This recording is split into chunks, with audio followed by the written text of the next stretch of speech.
જય ભારત। આ અમારી ડાંગર અત્યારે હાલ પાણીની અંદર ડૂબી જાય છે। વરસાદ કમોસમી વરસાદ પડવાથી અમારી ડાંગર ટોટલી ડાંગર પાણીની અંદર ડૂબી જાય છે, અંદર ઉગી જાય છે। આની અંદર કંઈ અમારે લેવાનું રહ્યું નથી। એટલે સરકારશ્રીને અમારી નમ્ર વિનંતી કે બધા જ ખેડૂતોને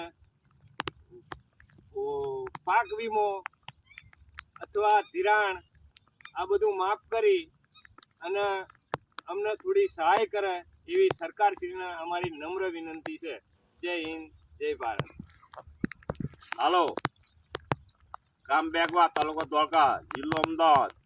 એક ખેડૂત બોલવી છે, આ ડાંગર જો આ ડાંગરના પાણીમાં ઊભા છે, પાણી ઉચેલવા આવ્યા છે, પણ પાણી ક્યાંય ઉચેલાય એવું છે નહીં, અને આ બધો પાક નિષ્ફળ ગયો છે। તો સરકારશ્રીને એમ કહેવામાં આવે છે કે જાહેર કરે કે પાક ધિરાણ જેને લીધું હોય બધું માફ કરી દો, અને અથવા પેકેજ આલો તો થોડા ના આપજો, વધુ આપજો, કારણ કે થોડા કઈ થાય એવું નથી, કારણ કોઈ ખેડૂત ટકી રહે એવું નથી।